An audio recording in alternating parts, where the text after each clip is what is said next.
ECOWAS is now 40 years. Yes, so it is now in maturity, and so the life begins, and of course it is beginning. With with a bang, you want to celebrate it.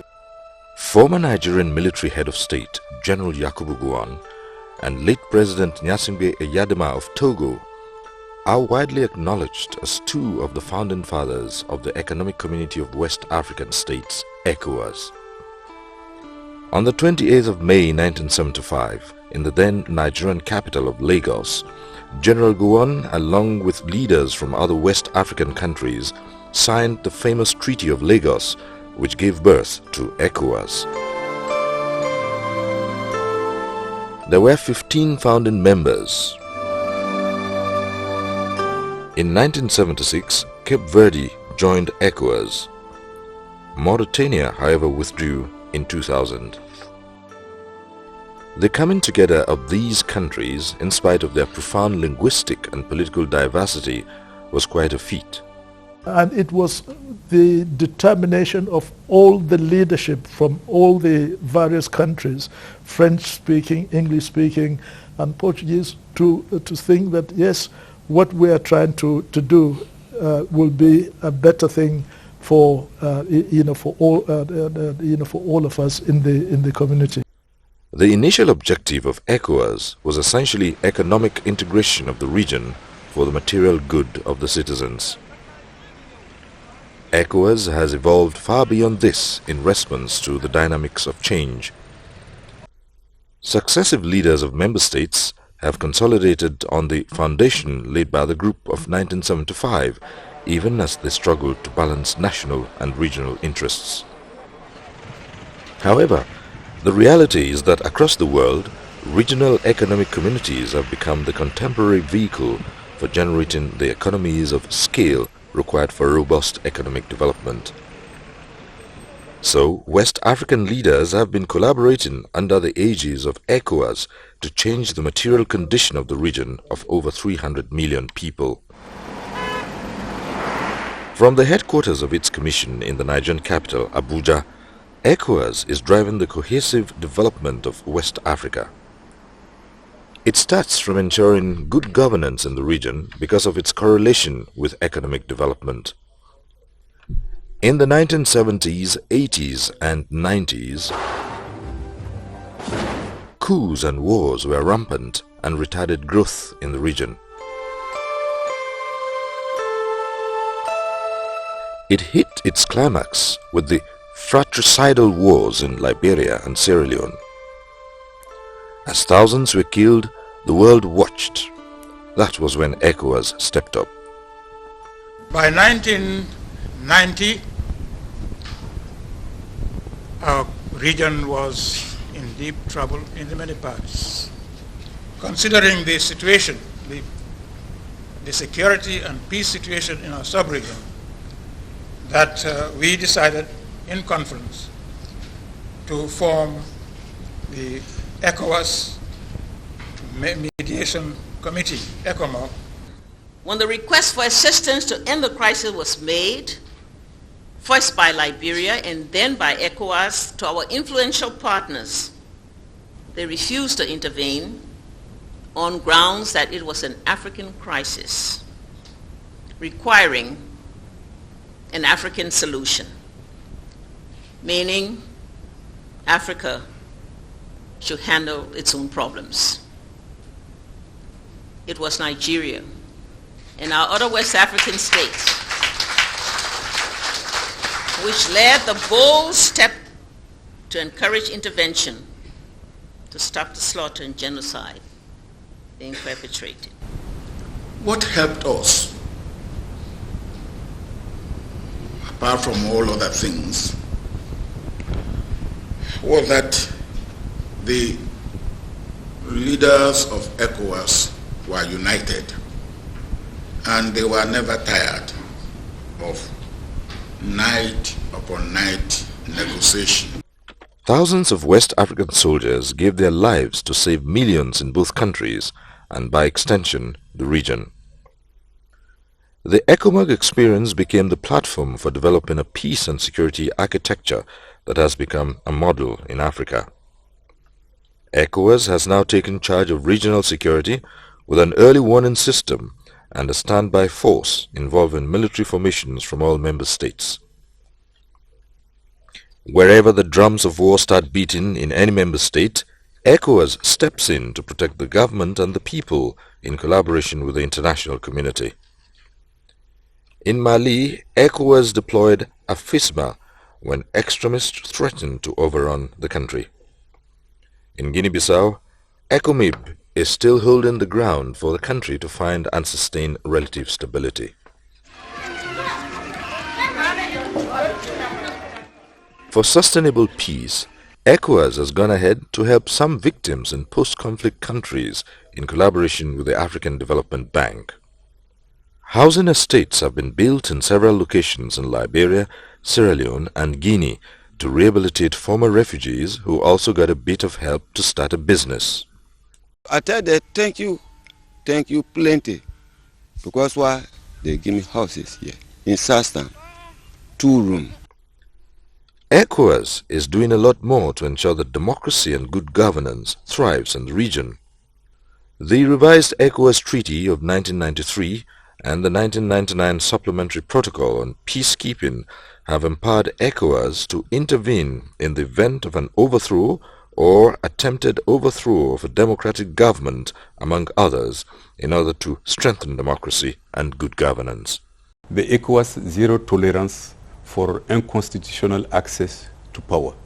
We have applied this principle in countries like Mali, Guinea-Bissau, and more recently in Burkina Faso. ECOWAS supports and monitors all the elections held in member states to ensure they are in substantial compliance with due process.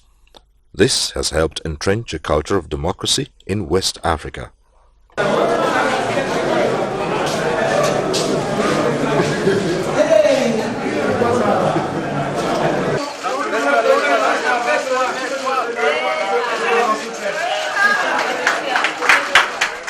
With political stability, ECOWAS believes the region can focus on substantial economic growth. The flagship protocol on free movement of persons, goods and services paved the way. There are still some snags in its implementation, but the protocol has virtually created a borderless West Africa. Citizens of ECOWAS member states can move freely within the region from Niamey to Praia and have the right of residence. Joint border posts are being developed to enhance border procedures and facilitate trade. We have now a common passport for ECOWAS citizens, and we are about to launch January 16 the ECOWAS biometric identity card. The ECOWAS trade liberalization scheme was introduced to improve intra-regional trade, which stands at only 10%, and it has already triggered increased trade flows. Over the years, a variety of other policies to facilitate movement and boost economic activity in the region have been pursued by ECOWAS in collaboration with the private sector. ECOWAS promoted the establishment of EcoBank, which has become one of the foremost banks in Africa and is now financing development. ECOWAS, through its investment bank, the ECOWAS Bank for Investment and Development, EBID, is also financing major infrastructural and economic projects in the region. At the 44th Ordinary Summit of Heads of State in Yamoussoukro, a memorandum of understanding was signed for the construction of the 1,025 kilometers Lagos-Abidjan Highway project. The road, which traverses several countries, is the busiest in Africa. The Abidjan-Ouagadougou-Niamey-Accra-Lomé-Cotonou Railway Loop project is another major project on the line as ECOWAS seeks to address the problem of infrastructure deficit. To address the pervasive energy crisis in the region, ECOWAS promoted the West Africa Gas Pipeline. It has also assisted some member states with power projects. For a sustainable solution, ECOWAS, under its Energy Master Plan, has established agencies to harness the region's energy endowments and develop an energy market to meet the region's energy requirement. In agriculture, which is the mainstay of many economies, the Regional Agricultural Investment Program of Ecowas is focused on supporting all member states to increase productivity. These and several of Ecowas policies and programs are geared towards properly structuring the regional economy for optimum output. One of these policies expected to have a holistic effect on the economies of all member states is the Economic Partnership Agreement, EPA, between Ecowas and the European Union. It will facilitate the free movement of goods and services between West Africa and Europe, subject to certain agreements. West Africa has transformed into a custom union for this purpose with effect from the 1st of January 2015. The adoption of the Common External Tariff by all ECOWAS member states after years of protracted negotiations is a major milestone in the journey to economic integration.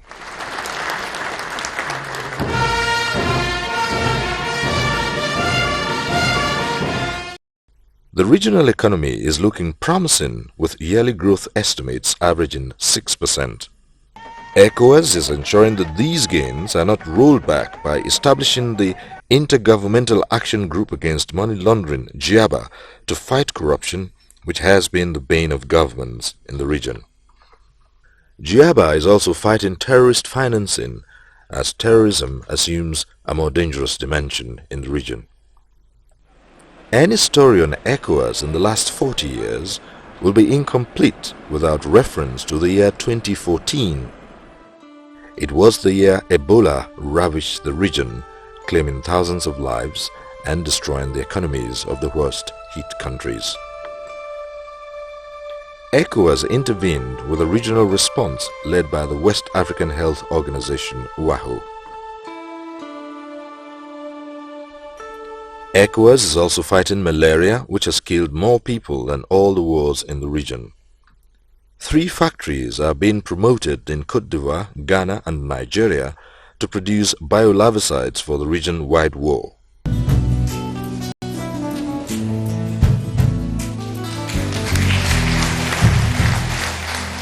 Another milestone in the 40-year history of ECOWAS was the review of the ECOWAS Treaty in 1993. It led to the creation of 2 major institutions as ECOWAS entered a new age. The ECOWAS Parliament was created to give the West African community a greater say in the affairs of the region, while the ECOWAS Community Court of Justice was established to provide a legal platform for the enforcement of fundamental human rights. Reforms are being proposed to enhance the powers of the institutions. These reforms are being extended to the ECOWAS Commission, which has already been expanded to a 15-commissioner structure to ensure equal representation for the 15 member states. ECOWAS is positioning itself to play a more central role in the socio-economic development of the region, especially with emerging trends in globalization. As ECOWAS celebrates the milestones in its 40-year journey, the over 300 million citizens of the region will be looking up to the current generation of leaders for a brighter future, inspired by the ECOWAS Vision 2020 agenda to add real value to their lives.